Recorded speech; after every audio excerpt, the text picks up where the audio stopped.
Hello everyone, welcome to computer science e class. इस video के अंदर आप अंडरस्टैंड करेंगे पैलेट्स के बारे में जो हमें पेज मेकर के अंदर मिलती हैं। उसके बाद हम सारी पैलेट्स को देखेंगे, डिफरेंट डिफरेंट पैलेट्स जो हमें पेज मेकर के सॉफ्टवेयर के अंदर मिल जाती हैं। उसके बाद हम देखेंगे कैसे हम हर एक पैलेट को यूज़ करते हैं, क्या उनका पर्पस होता है। प्रैक्टिकल एग्जांपल लेके हर एक पैलेट को यूज़ करेंगे, उनके अंदर क्या क्या ऑप्शंस हमें मिलती हैं, किस लिए हम यूज़ करते हैं पैलेट्स को, ये हम अंडरस्टैंड करेंगे इस वीडियो के अंदर। तो स्टार्ट करने के लिए हम पहले पेज मेकर के सॉफ्टवेयर को ओपन कर लेते हैं। जैसे कि आप यहाँ पे देख सकते हैं पेज मेकर का सॉफ्टवेयर हमारा ओपन है और उसका इंटरफेस हमें यहाँ पे दिखाई दे रहा है।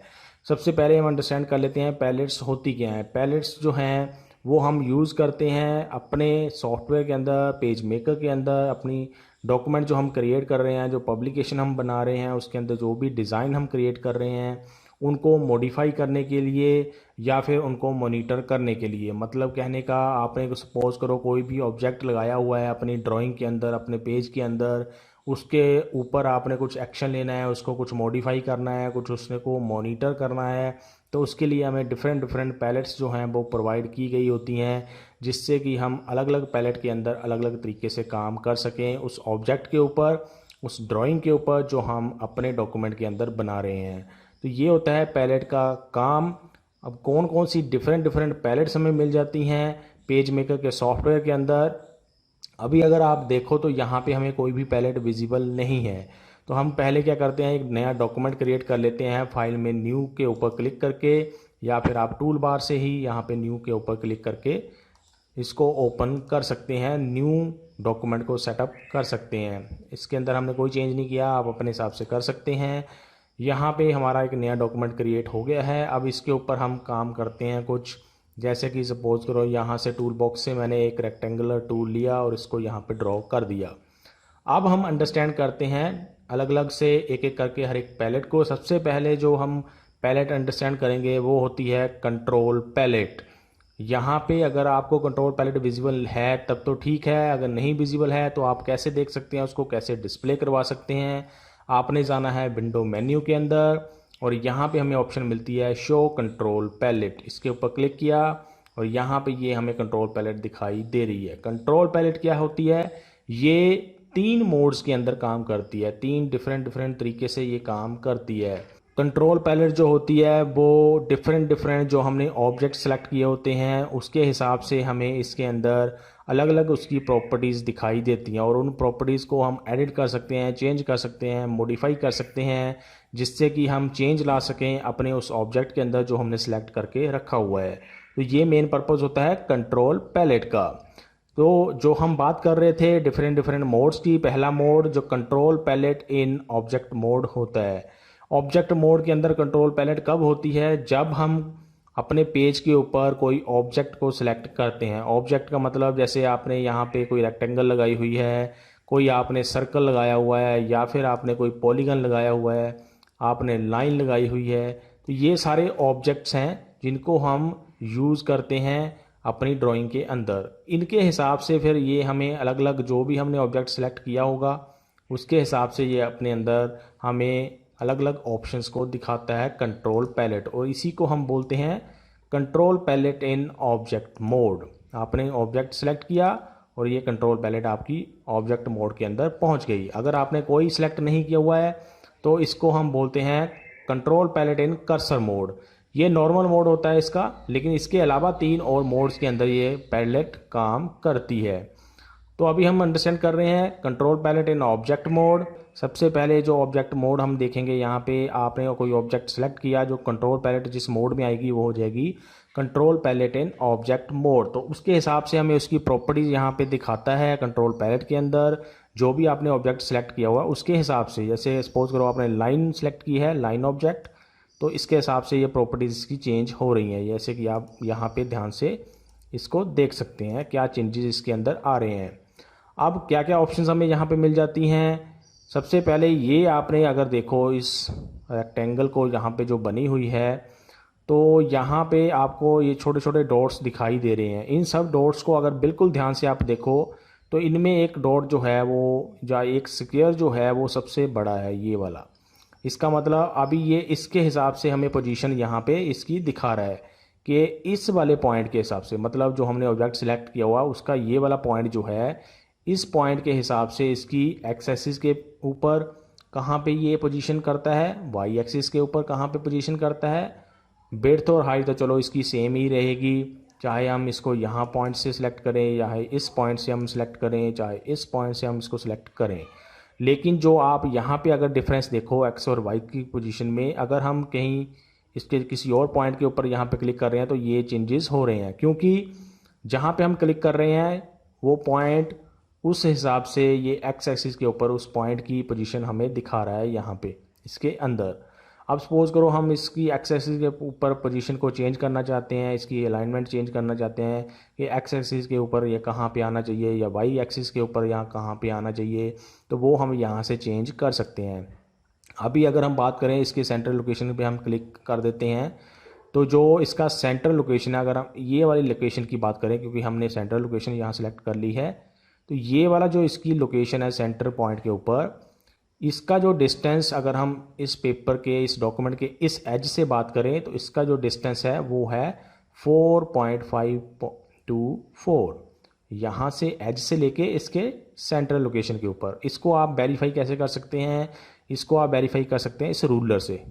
इस रूलर के ऊपर अगर आप ध्यान से देखो इस सेंट्रल पॉइंट को, तो आप देख सकते हैं लगभग 4.524 ये आपको जो है सेंट्रल लोकेशन के ऊपर इसका एक्स एक्सिस पॉइंट जो है वो लाई करता है। ऐसे ही अगर हम वाई पॉइंट की बात करें, वाई एक्सिस की बात करें, तो इसका सेंट्रल लोकेशन के ऊपर जो पॉइंट है जो यहाँ जैसे होगा, वो इस एज से जो टॉप के ऊपर इसका एज है डॉक्यूमेंट का, वहाँ से लेके इस सेंट्रल पॉइंट तक इसकी जो डिस्टेंस है वो है 3.18। इसको अगर आपने वेरीफाई करना है तो आप इस साइड से कर सकते हैं, जो लेफ़्ट साइड में आपको रूलर दिखाई दे रहा है। अगर हम इसको पॉइंटर को लगभग इसके सेंटर में रखें तो आप यहाँ पे देख सकते हैं डॉटेड से कुछ पॉइंट्स आपको दिखाई दे रहे हैं जो मूव कर रहे हैं जब मैं माउस को मूव कर रहा हूँ, कर्सर को मूव कर रहा हूँ। तो अगर हम सेंट्रल लोकेशन के ऊपर रखें और उन डॉट्स को देखें तो आपको लगभग 3.18 इंच का ये सेंट्रल लोकेशन दिखाई देगा इसके टॉप डॉक्यूमेंट के टॉप एज से।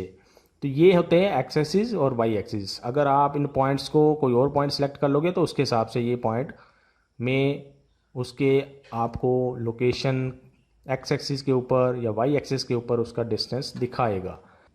अब सपोज करो इस ऑब्जेक्ट को हम थोड़ा बहुत मूव करना चाहते हैं एक्स एक्सिस के ऊपर या वाई एक्सिस के ऊपर, इन वैल्यूज़ को हम चेंज कर सकते हैं। वो कैसे करेंगे, जैसे यहाँ पे मैंने लिख दिया 4 का मीनिंग क्या होगा, जो हमने ये पॉइंट सेलेक्ट किया हुआ है इस ऑब्जेक्ट का, मतलब कहने का ये वाला पॉइंट, ये पॉइंट का डिस्टेंस इस पेपर के एज से, लेफ़्ट साइड के एज से जो एक्स एक्सिस के ऊपर है उसका डिस्टेंस इस पॉइंट का वो होना चाहिए 4। एंटर प्रेस किया, आप देख सकते हैं ये जो इसका पॉइंट है वो लेफ़्ट साइड को मूव हो गया है और इसका जो डिस्टेंस और इस एज का डिस्टेंस एक्स एक्सिस के ऊपर वो 4 इंच का है। इसको आप यहाँ से वेरीफाई कर सकते हैं। अगर हम यहाँ पे कर्सर रखें तो आप ऊपर रूलर में चेक कर सकते हैं, इसको 4 इंच ये हमें दिखा रहा है। ऐसे ही अगर हम इसका सेंट्रल पॉइंट यहाँ से सिलेक्ट कर लेते हैं, अगर हम चाहते हैं सेंट्रल पॉइंट 4 इंच के ऊपर होना चाहिए तो यहाँ पे इसको वैल्यू को मैं चेंज करके 4 इंच कर देता हूँ। तो इससे हमारा जो अब इसका सेंटर पॉइंट होगा वो 4 इंच के ऊपर होगा, बाकी अपने आप उसके हिसाब से मूव हो जाएंगे। ऐसे ही आप वाई एक्सिस को चेंज कर सकते हैं, जैसे यहाँ पे मैंने 5 लिख दिया।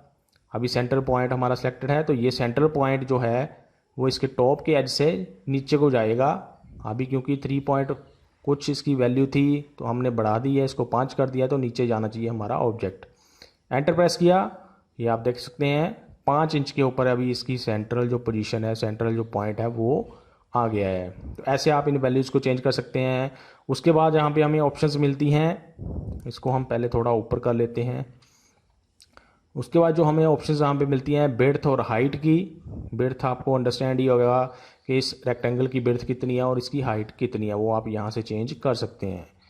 2 कर दिया या थोड़ा सा विड्थ बढ़ गई, यहाँ पे 3 कर दिया, हाइट थोड़ी सी बढ़ गई, ऐसे आप इसको चेंज कर सकते हैं। ये जो आगे लिखा हुआ है 100%, इसका मीनिंग ये है कि आप अगर परसेंटेज में विड्थ को इंक्रीज़ करना चाहते हैं या डिक्रीज़ करना चाहते हैं तो वो यहाँ से कर सकते हैं। ऐसे इसको मैंने लिख दिया 50 का मतलब ये हो जाएगा कि जो 2 इंच अभी इसकी विड्थ थी उससे कम होके ये 1 इंच की रह जाए। एंटर प्रेस किया, अब ये 1 इंच की इसकी विड्थ हो गई है। ऐसे ही दोबारा से यहाँ पे फिर 100% अपने आप ही आ जाता है। अगर हम इसको बढ़ाना चाहते हैं तो हम यहाँ पे लिख सकते हैं, जैसे मैं लिख रहा हूँ 150। इसका मतलब अभी इसकी 1 इंच है, तो अभी एंटर प्रेस करने पे इसकी जो विड्थ हो जाएगी वो हो जाएगी 1.5 इंच। वो आप यहाँ पे एंटर देख सकते हैं। ऐसे ही विड्थ को, हाइट को आप चेंज कर सकते हैं परसेंटेज में भी। उसके बाद जो हमें ये ऑप्शंस मिलती हैं लास्ट में, जो आप देख सकते हैं, एक पहली ऑप्शन है ये होती है रोटेट की ऑप्शन।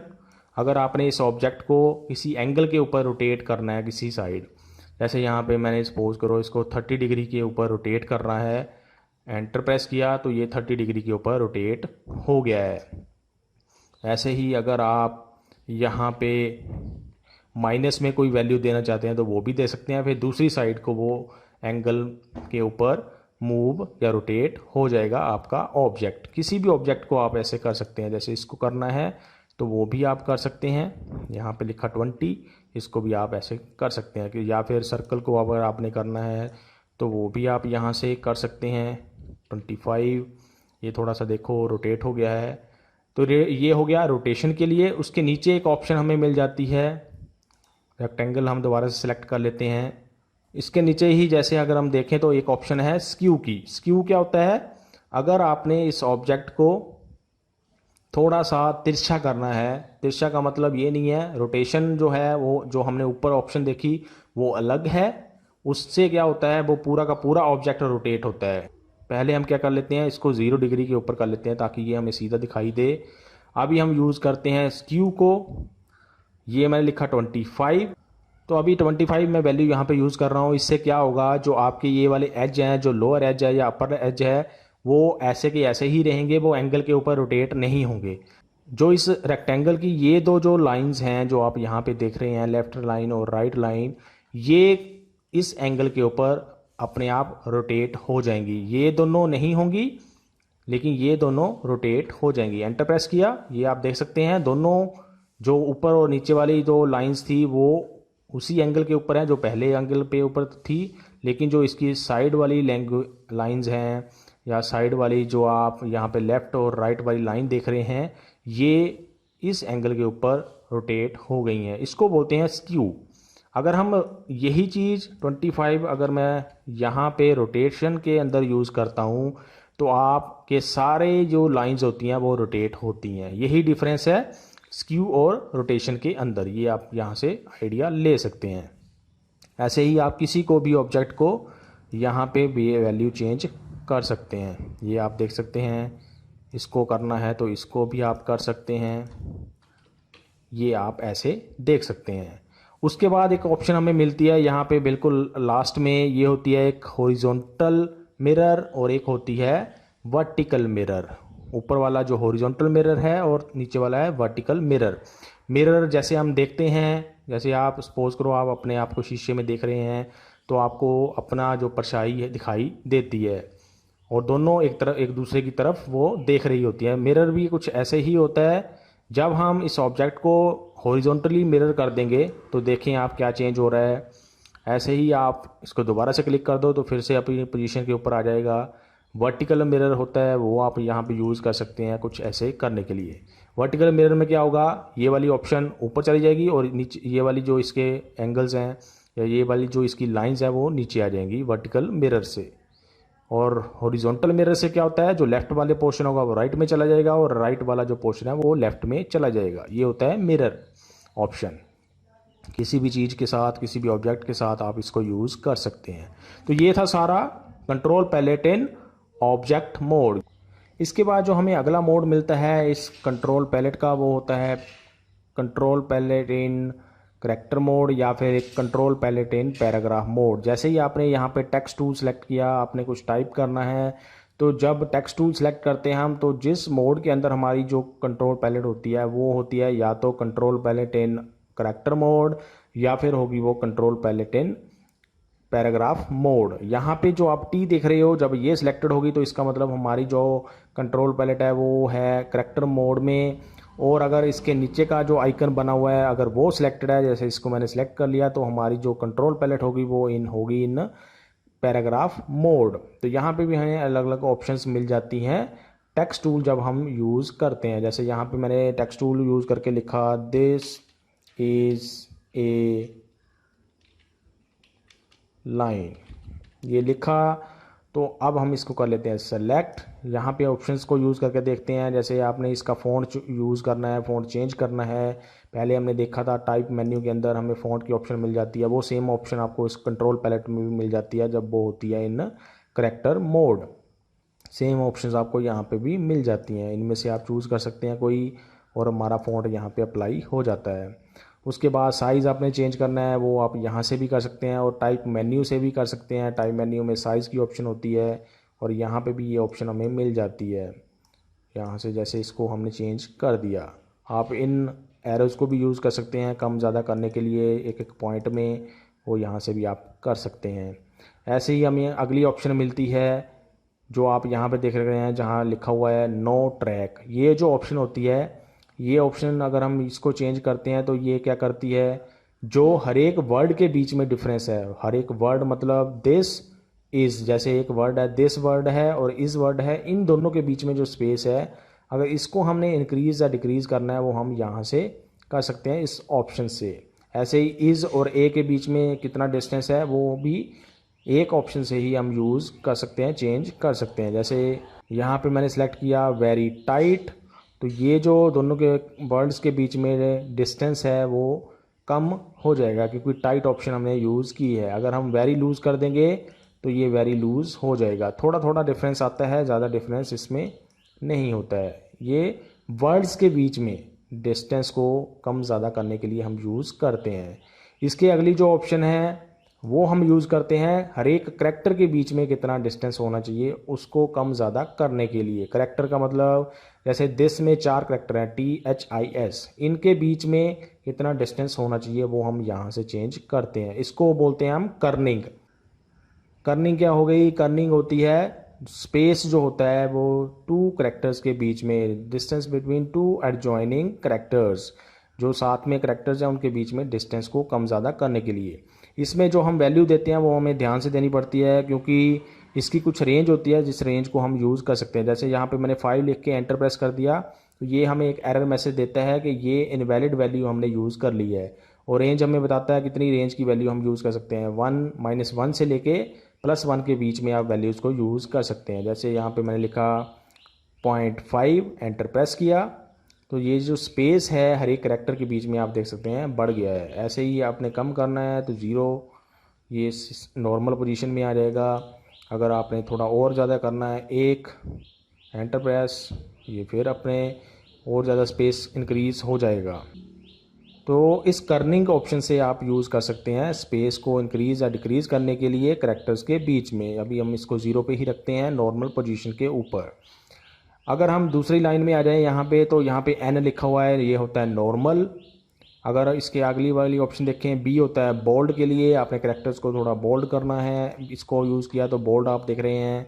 दोबारा से आप इसको क्लिक कर देते हैं तो नॉर्मल पोजीशन में वो आ जाता है। तो नॉर्मल ये क्या है, अगर आपने बोल्ड यूज़ नहीं करना है, जैसे इटालिक कर दिया I ऑप्शन को यूज़ करके, अगर आप चाहते हैं नहीं करना है तो N के ऊपर क्लिक कर सकते हैं या I के ऊपर दोबारा से क्लिक कर सकते हैं। तो N हो गया नॉर्मल, बोल्ड हो गया B, I हो गया इटालिक के लिए, आप तिरछे देख रहे हैं यहाँ करैक्टर्स को, अंडरलाइन U हो गया। उसके बाद आपको और भी यहाँ पे ऑप्शंस मिल जाती हैं, जैसे ये C हो गया, स्ट्राइक थ्रू हो गया। स्ट्राइक थ्रू का मतलब आप यहाँ पे देख सकते हैं C से कैपिटलाइज हो जाएंगे, जो अभी आपने लिखा हुआ है हर एक करैक्टर को कैपिटलाइज कर देगा। उसके बाद और ऑप्शंस आपको यहाँ पे मिल जाती हैं। इसके अलावा अगर हम आगे चलें तो जो आप यहाँ पे ऑप्शन देख रहे हैं, ये ऑप्शन क्या है, पहले हम क्या कर लेते हैं, एक और लाइन यहाँ पे लिख लेते हैं। वैसे मैंने लिखा दिस इज़ सेकेंड लाइन। अब अगर आपने इन 2 लाइंस के बीच में डिस्टेंस को बढ़ाना है या कम करना है तो वो आप इस ऑप्शन से कर सकते हैं। ये वाली ऑप्शन जो हमें यहाँ पे मिलती है, इसको आप कैसे करना है, पहले इन लाइंस को आप सेलेक्ट कर लो, फिर यहाँ से ऑप्शन को आप कम ज़्यादा कर सकते हैं। जैसे अभी 43 है तो इसको 54 कर देता हूँ, तो आपने देखा थोड़ा सा बढ़ गया ये गैप दोनों लाइंस के बीच में। तो लाइन गैप को इंक्रीज़ करने के लिए ये ऑप्शन या डिक्रीज़ करने के लिए ये ऑप्शन हम यूज़ करते हैं। 72 किया और ज़्यादा बढ़ गया, कम करना है तो आप यहाँ से कोई और ऑप्शन यूज़ कर सकते हैं। तो ऐसे आप लाइंस के बीच में डिस्टेंस को इंक्रीज़ या डिक्रीज़ करने के लिए इस ऑप्शन को यूज़ कर सकते हैं। इसको बोलते हैं हम लीडिंग। लीडिंग ऑप्शन ये वाली होती है, the space the distance between two lines adjacent lines. Adjacent का मतलब जो आपस में दो लाइंस हैं उनके बीच में जो डिस्टेंस है उसको बोलते हैं हम लीडिंग ऑप्शन। उसके बाद जो अगली ऑप्शन हमें मिलती है यहाँ पे, जो आप यहाँ पे टी लिख रहे हैं देख रहे हैं, इसको यहाँ पे अभी 100% है। इसको सपोज करो यहाँ पे मैंने किया 130, तो आप देखेंगे यहाँ पे टेक्स्ट में क्या चेंज आ रहा है। इसको किया, अभी आपने क्या चेंज यहाँ पे देखा, जो हर एक करैक्टर है उसकी कितनी विड्थ होनी चाहिए, करैक्टर की विड्थ। ना हम यहाँ पे डिस्टेंस की बात कर रहे हैं किन्हीं दो करैक्टर्स के बीच में, ना हम किसी और चीज़ की बात कर रहे हैं, हम कर रहे हैं बात एक करैक्टर की कितनी विड्थ होनी चाहिए। मतलब जो एक करैक्टर लिखा हुआ है वो कितने विड्थ के ऊपर वो लिखा हुआ है। इसको हम कम भी कर सकते हैं, जैसे यहाँ पे 70% कर दिया तो करैक्टर की विड्थ उसके हिसाब से चेंज हो रही है यहाँ पे, ये आप यहाँ से चेंज कर सकते हैं। इसके बाद जो लास्ट ऑप्शन यहाँ पे आप देख रहे हैं ये ऑप्शन होती है पोजीशन की। पोजीशन का मतलब क्या होता है, जैसे सपोज करो इस लाइन में मैंने ये करैक्टर सेलेक्ट कर लिए यहाँ पे, तो इसको अब वैल्यू को मैं यहाँ से चेंज करता हूँ। जैसे मैंने यहाँ पे लिखा 0.5, इससे क्या होगा, जो हमारी ये करैक्टर है थोड़ा सा ऊपर की तरफ शिफ्ट हो जाएंगे। ये आप यहाँ पे देख सकते हैं। कुछ ऐसा करने के लिए हम इसको यूज़ करते हैं। माइनस में अगर आप वैल्यू दोगे, जैसे यहाँ पे लिखा -0.5 एंटर, तो यही करैक्टर हमारे नीचे की तरफ आ जाएंगे यहाँ पे। पोजीशन को चेंज करने के लिए कुछ करैक्टर की, अगर आप करैक्टर्स को थोड़ा सा ऊपर शिफ्ट करना चाहते हैं, देन नॉर्मल जो लाइन जहाँ पे है उसकी पोजीशन, उस पोजीशन से थोड़ा सा ऊपर शिफ्ट करना चाहते हैं या नीचे शिफ्ट करना चाहते हैं, तो उसके लिए हम ये ऑप्शन यूज़ करते हैं। इसको बोलते हैं पोजीशन। इसके ऊपर वाली ये ऑप्शन होगी कर्निंग, इसके साथ वाली जो ऑप्शन है वो होती है ट्रैकिंग, और जो इसके नीचे वाली ऑप्शन है ये होगी विड्थ। ये हो गए दोनों का साइज़, टेक्स्ट का साइज़। उसके बाद यहाँ पे आप लाइन का स्पेसिंग देख रहे हैं, फ़ॉन्ट देख रहे हैं, और ये ऑप्शन कुछ यहाँ पे देख रहे हैं। तो ये है control palette in character mode. अगर हम पैराग्राफ मोड की बात करें तो ये ऑप्शन हमने सेलेक्ट कर ली, यहाँ पे इनको ऑप्शन को सिलेक्ट किया। अगर आपने यहाँ पे अलाइनमेंट देख सकते हैं आप, right align, left align, centre align, ये ऑप्शन आपको यहाँ पे मिल रही हैं। जस्टिफाई आपको ऑप्शन यहाँ पे मिल रही है। टेक्स्ट को आपने राइट अलाइन करना है, यहाँ से कर सकते हैं, सेंटर करना है ये कर सकते हैं, जस्टिफाई यूज़ कर सकते हैं, लेफ़्ट अलाइन कर सकते हैं। अलग अलग ऑप्शन आप इनके साथ यूज़ कर सकते हैं। ऐसे ही आपको यहाँ पे कुछ स्टाइल्स मिल जाते हैं, कुछ स्टाइल के हिसाब से इसको चेंज आप कर सकते हैं। तो ये ऑप्शन है, या इसके साथ आप इन ऑप्शंस को भी यूज़ कर सकते हैं। ये होती है हमारी control palette in paragraph mode. तो ये था सारा कंट्रोल पैलेट के बारे में। डिफरेंट मोड्स आपने यहाँ पे देख लिए। अब हम चलते हैं किसी दूसरी पैलेट के ऊपर जो हम अंडरस्टैंड करेंगे। उसके लिए हम क्या करते हैं, हम जाते हैं कोई और पैलेट, यहाँ से विंडो मेन्यू में जाके ओपन कर लेते हैं। जैसे ये शो कलर्स की एक पैलेट होती है, इसको बोलते हैं कलर पैलेट। यहाँ पे आपको अलग अलग कलर्स मिल जाते हैं जो आप यूज़ कर सकते हैं अपने किसी ऑब्जेक्ट को फिल करने के लिए, उसको कलर देने के लिए। ये आप कलर पैलेट का यूज़ ऐसे कुछ कर सकते हैं। अगर आपने इस टेक्स्ट का कलर चेंज करना है तो वो आप यहाँ से यूज़ करके कर सकते हैं। पहले टेक्स्ट को सिलेक्ट कर लेना है टेक्स्ट टूल को यूज़ करके, फिर आपने कलर के ऊपर क्लिक करना है, कुछ ऐसे। ऐसे ही अगर आपने किसी दूसरे ऑब्जेक्ट को कलर फिल करना है तो उसको पहले सेलेक्ट करो, फिर आप इसके ऊपर यूज़ कर सकते हैं कुछ ऐसे। तो ये से कलर पैलेट, कलर्स को फिल करने के लिए किसी ऑब्जेक्ट के अंदर, किसी ग्राफिक के अंदर, किसी टेक्स्ट के अंदर। उसके बाद जो नेक्स्ट पैलेट हमें मिल जाती है वो होती है स्टाइल पैलेट। अगर आप इसके अंदर ही देखो, इसी पैलेट के अंदर ध्यान से, तो यहाँ पे एक स्टाइल वाला ऑप्शन आपको दिखाई दे रहा है। तो कलर पैलेट और स्टाइल पैलेट एक ही पैलेट के अंदर हमें मिल जाती हैं, एक ही कंपोनेंट के अंदर हमें मिल जाती हैं। तो ये कलर पैलेट और ये स्टाइल पैलेट, इसके अंदर आपको कुछ स्टाइल्स मिल जाते हैं। ये स्टाइल हम यूज़ करते हैं किसी टेक्स्ट के ऊपर अप्लाई करने के लिए। जैसे टेक्स्ट सेलेक्ट कर लिया, यहाँ से आप इसको चेंज कर सकते हैं कुछ ये ऐसे ही। ये स्टाइल को डिफरेंट स्टाइल्स को अप्लाई करने के लिए टेक्स्ट के ऊपर। ये हो गया स्टाइल पैलेट्स, डिफरेंट स्टाइल्स हमें यहाँ पे मिल जाते हैं। उसके बाद हमें मिलती है एक लेयर पैलेट, वो हम यहाँ से शो करवा लेते हैं। पहले विंडो मेन्यू में गए, यहाँ पे शो लेयर्स की ऑप्शन है, ये हमें एक मिलती है लेयर पैलेट। लेयर पैलेट क्या होती है, इसके अंदर हम डिफरेंट लेयर्स बना के हर एक लेयर के अंदर काम कर सकते हैं।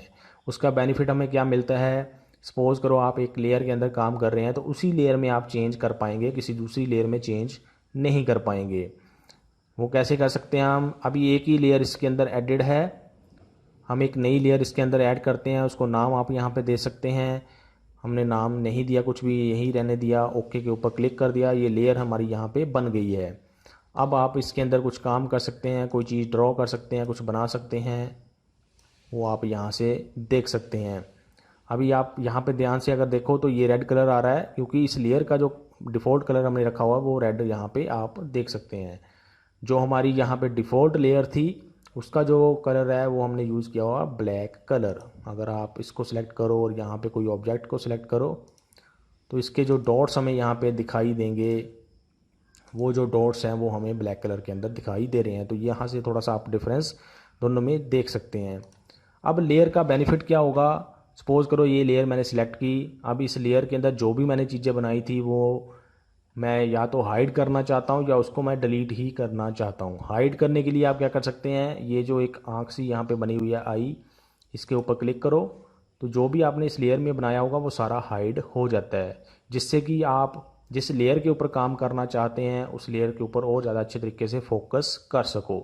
ये एक बेनिफिट आपको मिल जाता है, जिससे कि आप प्रिसाइज तरीके से किसी दूसरी लेयर के ऊपर काम कर सकें बाकी लेयर्स को हाइड करके। अगर आपने एक ही लेयर में सब कुछ किया होगा तो ऑब्वियसली अगर आप उसी लेयर को हाइड कर दोगे तो फिर आपको बाकी चीज़ें दिखाई नहीं देंगी जो भी आपने बनाई होंगी, और उसके हिसाब से अगर आपने चेंज करना होगा। पहला ये चीज़ हो गया हाइड करने का।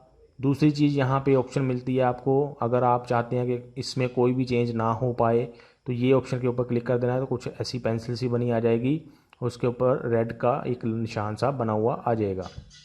इससे क्या होगा, आप इस लेयर के अंदर आप काम नहीं कर सकते, कुछ ड्रॉ नहीं कर सकते, कुछ टाइप नहीं कर सकते। तो एक तरह से लेयर को लॉक करने के लिए ये ऑप्शन यूज़ की जाती है।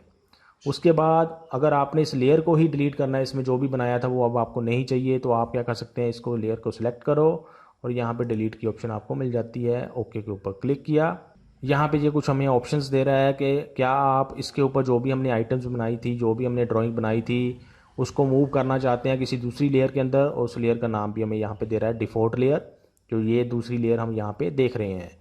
तो हम ऐसा नहीं करना चाहते हैं। अगर आप करना चाहते हैं तो इस ऑप्शन को आप चेक कर सकते हैं। अगर आपने सब कुछ ही डिलीट करना है इस लेयर में से तो आप इस ऑप्शन को यूज़ कर सकते हैं।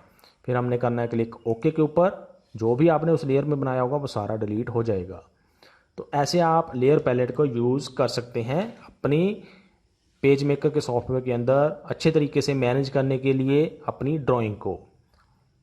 उसके बाद जो नेक्स्ट हमें पैलेट मिल जाती है वो पैलेट होती है मास्टर पेज पैलेट। इसको हम बंद कर देते हैं, विंडो में गए और यहाँ पे ऑप्शन मिलती है हमें मास्टर पेजेस की, show master pages. Master pages हमने पहले भी डिस्कस किया हुआ है, या इसको हम आने वाली वीडियो के अंदर भी डिस्कस करेंगे, लेकिन अभी के लिए आपने यहाँ पे इतना याद रखना है कि इस मास्टर पेजेस के अंदर जितने भी मास्टर पेजेस हमने बनाए होंगे वो हमें यहाँ पे डिस्प्ले होते रहते हैं। मास्टर पेजेस क्या होते हैं, मास्टर पेजेस के अंदर आपने जो भी डिज़ाइन बनाया होता है वो आप मल्टीपल पेजेस के ऊपर एक साथ अप्लाई कर सकते हैं। इसका बेनिफिट क्या होगा, उन हर एक पेजेस के ऊपर हमें बार बार सेम डिज़ाइन बनाने की ज़रूरत नहीं रहती है। एक ही डिज़ाइन को एक जगह पे बना के मास्टर पेज के अंदर बना के उस मास्टर पेज को आप अलग अलग पेजेस के अंदर यूज़ कर सकते हैं। वो कैसे करते हैं हम, सपोज करो ये हमारा एक मास्टर पेज है जो हमें यहाँ पे भी दिखाई दे रहा है, L&R लिखा हुआ है। इसके ऊपर हमने कुछ यहाँ पे ड्राइंग बना देते हैं, जैसे ये हमने यहाँ पे ड्रॉ कर दिया और यहाँ पे हम कर देते हैं ये वाला ड्रॉ। अब हम चलते हैं इस पेज के ऊपर। इस पेज में आप यहाँ पे अगर ध्यान से देखो, पीछे जो हमने मास्टर पेज के राइट साइड में बनाया था वो इस पेज के ऊपर अपने आप ही आ जाएगा। इसका बेनिफिट क्या हुआ, आप एक पेज के साथ साथ और भी जितने सारे पेजेस बनाओगे उन सब पेजेस के ऊपर आप इस मास्टर पेज को अप्लाई कर सकते हैं। जैसे यहाँ पे मैंने किया ऐड टू पेजेस, ये 2 पेजेस मैंने ऐड किया, उनके ऊपर आप यहाँ पे देख सकते हैं मास्टर पेज में जो बनाया था वो अपने आप ही बनाया यहाँ पे आ गया है। तो ऐसा कुछ डिज़ाइन जो आप लगभग ज़्यादातर पेजेस के ऊपर सेम रखना चाहते हैं उनको हम बना लेते हैं मास्टर पेजेस के अंदर, और फिर उन मास्टर पेजेस को हम अलग अलग पेज के ऊपर अप्लाई कर सकते हैं। यहाँ से आप एक से ज़्यादा मास्टर पेज बना सकते हैं, इसको नाम दे सकते हैं कुछ, ओके के ऊपर क्लिक किया। इस मास्टर पेज में आप कुछ क्या डिज़ाइन करना चाहते हैं, जैसे यहाँ पे मैंने ये लिख दिया। अब यहाँ पे हम जाते हैं इन मास्टर पेजेस को, यहाँ पे देखते हैं पहले पेज के ऊपर जो हमारा पहला मास्टर पेज बना हुआ था वो अप्लाई हुआ है। अगर हम दूसरे तीसरे की बात करें तो उसके ऊपर भी वो पुराने वाला मास्टर पेज अभी अप्लाई हो गया है। लेकिन अगर हम इसको चेंज करना चाहते हैं कि जो हमने नया मास्टर पेज बनाया है वो इसके ऊपर अप्लाई हो, इन दोनों पेजेस के ऊपर, तो आप क्या करेंगे, पहले तो इन पेजेस को ओपन कर लेंगे यहाँ से क्लिक करके, फिर आप जाएंगे इस मास्टर पैलेट के ऊपर, मास्टर पेज पैलेट के ऊपर, और उस मास्टर पेज को सिलेक्ट करोगे जो आप इनके ऊपर अप्लाई करना चाहते हैं। जैसे अभी ये सिलेक्टेड है तो ये वाला अप्लाई है इनके ऊपर, हम चाहते हैं हमने टेस्ट वाला करना है तो इसको क्लिक किया और ये इस टेस्ट वाला जो मास्टर पेज है अब इन दोनों पेजेस के ऊपर अप्लाई हो गया है। डिफरेंस कैसे आप देख सकते हैं, अगर आप पहला पेज देखो तो उसमें पुराने वाला मास्टर पेज अप्लाइड है, और जो अब हमारा ये दूसरा तीसरा पेज है इसके ऊपर हमने नया जो मास्टर पेज बनाया था वो अप्लाई कर दिया है। ऐसे आप एक से ज़्यादा पेज के ऊपर सेम मास्टर पेज को यूज़ कर सकते हैं। तो मास्टर पेजेस को मैनेज करने के लिए हम यूज़ करते हैं मास्टर पेज पैलेट को। उसके बाद जो लास्ट हमने पैलेट यहाँ पे देखनी है वो होती है hyperlink palette. Window menu में गए, यहाँ पे शो हाइपर लिंक्स की ऑप्शन है। हाइपर लिंक पैलेट हम यूज़ करते हैं अगर आपने हाइपर लिंक्स लगाने हैं अपने डॉक्यूमेंट के अंदर जो ऑब्जेक्ट्स यूज़ किए हैं उनके ऊपर। वो आप कैसे लगा सकते हैं, हाइपर लिंक्स क्या होता है, आप उनके ऊपर लिंक्स के ऊपर क्लिक करके किसी दूसरी जगह पे जा सकते हैं, या आप किसी दूसरे वेब पेज को भी ओपन करवा सकते हैं जब आप उस डॉक्यूमेंट को यूज़ करोगे और उसके ऊपर क्लिक करोगे जिसके ऊपर आपने हाइपर लिंक लगाया हुआ है। जिस भी ऑब्जेक्ट के ऊपर जब उसके ऊपर कोई क्लिक करेगा यूज़र तो वो उसको किसी दूसरी लोकेशन के ऊपर लेके जाएगा, उसको बोलते हैं हम हाइपर लिंक्स। तो वो कैसे कर सकते हैं हम, यहाँ पे ऑप्शन मिलती है, ये छोटा सा आइकन आप देख रहे हैं नया हाइपर लिंक बनाने के लिए। अभी इसने हमें बता दिया, एरर मैसेज दे दिया कि nothing selected in the page maker. पहले हमें कुछ सिलेक्ट करना पड़ेगा जिसको हम हाइपर लिंक लगाना चाहते हैं। तो उसके लिए हम यहाँ से पहला पेज ओपन कर लिया, ये हम इस ऑब्जेक्ट को कर लेते हैं यहाँ से सेलेक्ट, हम यहाँ पे कर लेते हैं इस ऑब्जेक्ट को सेलेक्ट, और ऑब्जेक्ट सेलेक्ट करने के बाद अब हम क्लिक करते हैं इस आइकन के ऊपर। इसको यहाँ पे आप कुछ नाम दे सकते हैं अपनी तरफ से, मैंने नहीं दिया, यही नाम रहने दिया। तो ये एक हाइपर लिंक इसके ऊपर अभी लग गया है। यहाँ पे इस आइकन के ऊपर क्लिक करना है। क्या आप कोई वेबसाइट का एड्रेस इसको देना चाहते हैं तो आप इसके ऊपर क्लिक करेंगे। इंपोर्ट URLs, यहाँ पे आप लिख सकते हैं www.google.com। ओके किया, इसके ऊपर भी ओके कर दिया। तो इससे हमारे जो कई सारे हाइपरलिंक्स हैं वो यहाँ पे इंपोर्ट हो गए हैं और आप इनको यहाँ से मैनेज कर सकते हैं इस हाइपरलिंक पैलेट से।